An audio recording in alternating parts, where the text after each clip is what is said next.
కొండా సురేఖ గారు ఏళ్ల తరబడి రాజకీయాల్లో ఉన్నారు. వారంటే మా అందరూ కూడా గౌరవం. పార్టీ లైన్ దాటి కొండా సుస్మిత గారు మాట్లాడినట్టు వ్యవహారం చాలా బాధాకరం.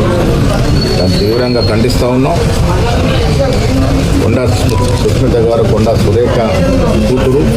సురేఖ గారు బాధ్యతమైనటువంటి మంత్రి పదవులు ఉన్నారు కాబట్టి వారికి నిన్న వివరణ కోరడం జరిగింది. సురేఖ గారు వివరణ ఇచ్చిన తర్వాత తదుపరి ఏం చేయాలో ఆలోచిస్తాం. ఈ విధంగా చిన్నారెడ్డి గారు కూడా చాలా సీనియర్ నాయకులు, అందరూ కూడా గౌరవప్రదమైన నాయకులు. ఎందుకు అలా మాట్లాడినారు, ఎందుకు మాట్లాడాల్సి వచ్చింది, వాటి మీద కూడా వివరణ అడగడం జరిగింది. ఎవరైనా పార్టీ లైన్ దాటినప్పుడు పార్టీ నియమావళి ప్రకారము ఏ రకమైనటువంటి చర్యలు తీసుకోవాలో డిసిప్లినరీ కమిటీలో చర్చించి చర్యలు తీసుకుంటారు. సరిగ్గా ఎలక్షన్ టైం ఉంది కానీ ఇప్పటి నుంచి మేమే అభ్యర్థులను ప్రకటిస్తున్నాం. ఎంతవరకు కరెక్ట్ ఇది? ఎవరు ప్రకటించినా చెల్లదు. పార్టీలో ఒక విధానం ఉంది. ఎలక్షన్ కమిటీ ఉంటుంది, తర్వాత సెంట్రల్ ఎలక్షన్ కమిటీ ఉంటుంది, ఆ తర్వాత సిడబ్ల్యూసి ఉంటుంది. రేపు నేను సీట్ అప్లై చేసినా, ఇంకెవరు అప్లై చేసినా ఈ ప్రాసెస్ త్రూ పోవాల్సిందే. అంతిమ నిర్ణయం సెంట్రల్ ఎలక్షన్ కమిటీ, ఆ తర్వాత సిడబ్ల్యూసి తీసుకుంటారు. వారు సమాధానం ప్రకటించుకోవడం సరైనది కాదు. బహిరంగ లేఖ రాశారు హరీష్ రావు గారు. అంటే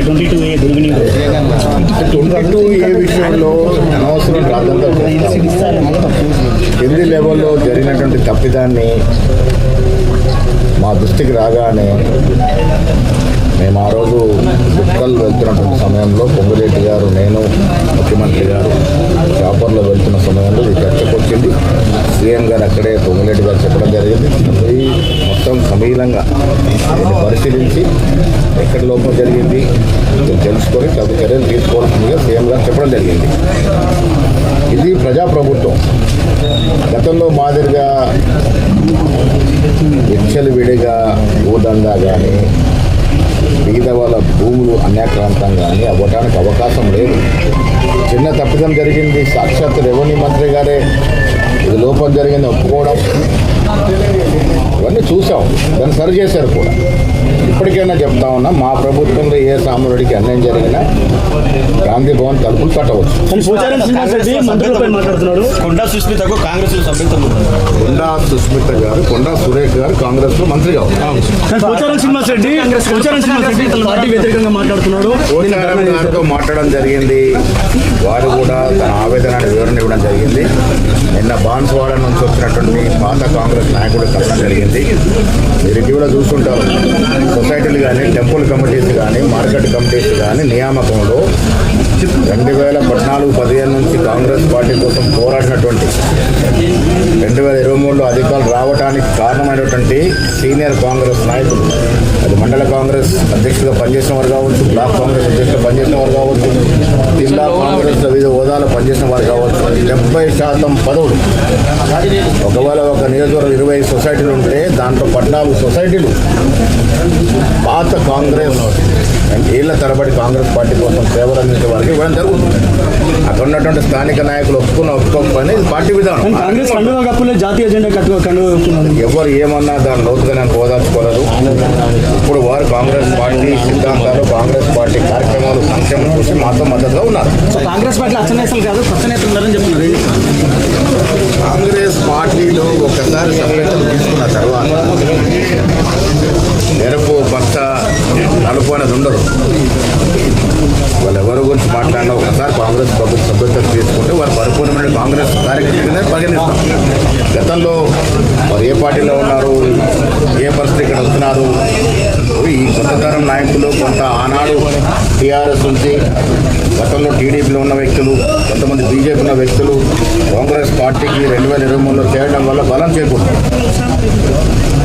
కాంగ్రెస్ పార్టీ అధికారంలోకి వచ్చిందంటే ఆనాడు ప్రతి కాంగ్రెస్ కార్యకర్త చెంతోడికి పనిచేశారు. వాళ్ళకు 60-70% అది రావడానికి దోహదపడితే ఒక 20-30% కొత్త వాళ్ళతో కూడా లాభం చేకూర్చింది. సో అందుకే పాత కొత్త కలయిక, పాత వరకే ఎక్కువ ప్రాధాన్యత ఉంటుంది. వారితో పాటు కొత్త వాళ్ళు కలుపుకొని పోతాం. ఇది పార్టీ విధానం. బీసీలను అనగదొక్కుతున్నారు అనే విషయంలో ఏం చెప్తారు సార్ ఒక బీసీ నాయకుడిగా? ఏ బీసీ కాంగ్రెస్ పార్టీలో కాంగ్రెస్ పార్టీలో బీసీలు పార్టీలో బీసీలకి ఎస్సీలకు ఇచ్చినటువంటి మైనార్టీలకు ఇచ్చిన ప్రాముఖ్యత ఏ ఇతర పార్టీలో వస్తుందా? టీఆర్ఎస్ పార్టీ అధ్యక్షుడు ఎవరు, ముఖ్యమంత్రి ఎవరు?